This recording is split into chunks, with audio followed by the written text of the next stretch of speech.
Hey friends, this is Pam Baldwin. So today I'm sharing my process for creating a documenter spread that's going into my album using the Bookmarked Documenter Kits for March. First thing I do is get my photos laid out. Second thing I do is look at which journaling cards that I want to include in my spread.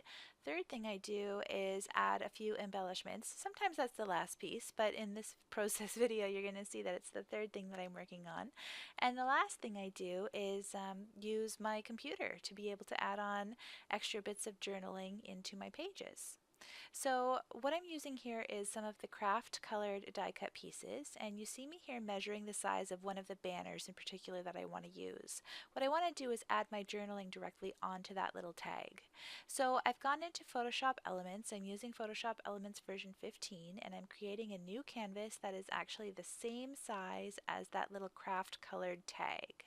I'm going to go ahead and add my journaling right into that space, so it should fit pretty much perfectly.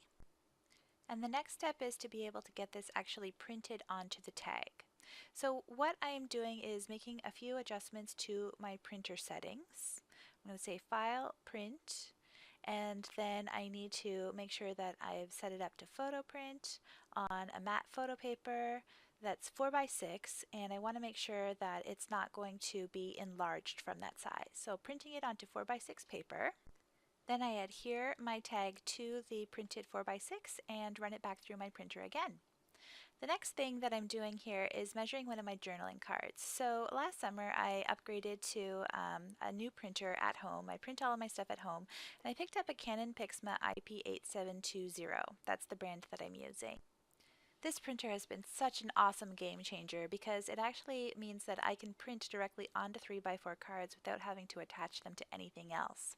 So it has a paper tray that feeds in through the back, and I can actually put my 3x4 cards right into it and print directly onto the cards.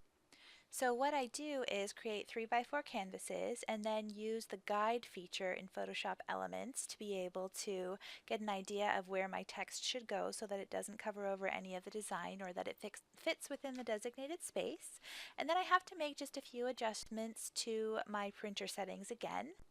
Even though the 3x4 cards fit into the printer, the software doesn't recognize 3x4 as a paper size yet. So I just tell my printer that I'm using a 3.5x5, and then I adjust the placement a little bit of what's going to print. So you can see in the top right there, I've gone ahead and printed directly onto my journaling card. It worked out beautifully. The last thing I'm going to do is create a custom journaling card for the bottom right corner. So what I wanted to say was that you can create journaling cards or include journaling even for things that don't necessarily have pictures. So I've got the digital stamp of this book from the Floral Books digital stamp set, and I've created a new 3x4 canvas, and I'm repeating this shape in a couple of spots across the canvas.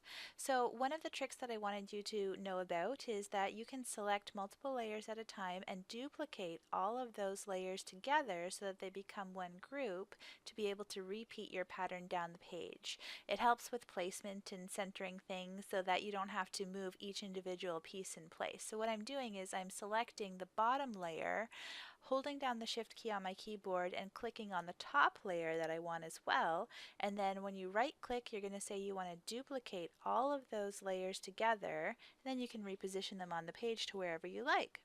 The last thing I'm going to do with this is to merge all of these layers of the stamps together once I know that I have them in the position that I want them to be in, so that they will then move from then on as a single layer across the page if I need to make any more adjustments. So that worked out pretty great. I'm intending though to use this as a journaling card. I need a space for my journaling. So I'm mocking up kind of a placeholder for where my journaling is going to go. I've created just kind of a white rectangular shape there, and I'm going to go ahead and add my journaling with the Remington Noiseless font. It's a free one, and I think I've got a size 9 that I'm using there to work on at that point. So now that I've got my journaling all figured out and positioned the way I want it to be, the next thing I need to do is layer this to print it. So I want to be able to print a copy of the card where I can cut the journaling out, and then my intention is to raise that journaling up with some pop dots. So I also want a version of the card printed without any of the journaling on it. So I've created a new 4x6 canvas and dragged both versions of the card up onto that new canvas.